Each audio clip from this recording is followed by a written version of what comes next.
ছোটবেলা থেকে বাবা মার ঘরে মেয়েরা সুখ করে, কিন্তু আমার সেই ভাগ্য হয় নাই। আমি ছোট থেকে অনেক কষ্ট করে আমি দাদির কাছে বড় হয়েছি। এখন চাই একটা জীবন সঙ্গী, সে যত বয়সী হোক আমার কোনো আপত্তি। আমি সারা জীবন তার দুঃখগুলো ভাগ করে সারা জীবন কাটায় দেবো। আমি যতই কষ্ট করি আমার স্বামীরা কখনো কষ্ট। আসসালামু আলাইকুম দর্শক, আপনাদের প্রীতীয় শুভেচ্ছা জানিয়ে শুরু করছি আমাদের আজকের প্রতিবেদন। তো দর্শক, দেখতেই পাচ্ছেন আমাদের সামনে এক আপু বসে আছে, আমরা তার গল্পটা শুনবো। তো জানবো আপু কেন আমাদের ইউটিউবের মাঝে আসলেন, তিনি কি বলতে চান। আপু আসসালামু আলাইকুম, ওয়ালাইকুম সালাম। কেমন আছেন? আজকে কোনো মতো নেই। নাম কি আপনার? খুব সুন্দর নাম। মিম আপু, ইউটিউবে কি মনে করে আসলেন? আজকে একটা মনের মতো মানুষ পাচ্ছি। কেমন মানুষ চান?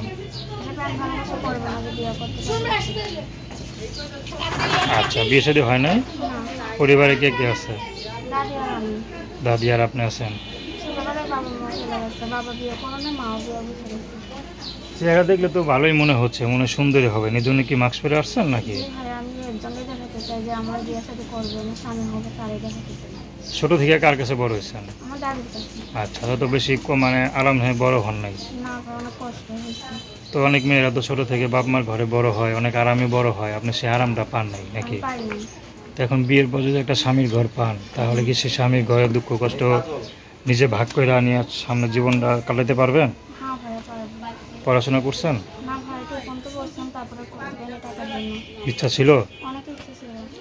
আচ্ছা, তো এখন আসছেন শুধু বিয়ে শাদীর জন্যই নাকি? হ্যাঁ ভাই, আমি বিয়ে করে বসার জন্য। টাকা পয়সা নেবেন না তো? টাকা পয়সা দরকার নেই, সবাই বিয়ে করলে আমার কেমন মানুষ চান বা কেমন বয়সের মানুষ চান? সে বয়স্ক হোক আর যার মতো তার সে বিয়ে করুক, আমার কোনো আপত্তি নেই, তার কাছে আমি বিয়ে করবো। অনেকে বলতে পারে আপনি বৈশা ভিডিও করেন, আপনার পায়ে কোনো সমস্যা আছে কিনা একটু দেখা দেন। না, আমার পারতেছি একটু দেখা দেন, পাউডারটা নাড়া দেন। হ্যাঁ, সমস্যা নেই তো? না। আচ্ছা, পায়ে কত সুন্দর এটা নুপুর পড়ছেন, মাশাআল্লাহ। কে দিয়েছে নুপুরটা কিনা? নুপুর এমনি সিটি বলে এমনি পারি। আচ্ছা, পড়তে ভালো লাগে। আচ্ছা, যদি স্বামীটা পরা দিত তাহলে আর ভালো লাগতো না? তো মনে একটু খুশি লাগতো না? আচ্ছা, তো দর্শক আপনার নাম কি বললেন? তো দর্শক, আপনারা মিম আপুর কথা শুনলেন। তো আপনারা যদি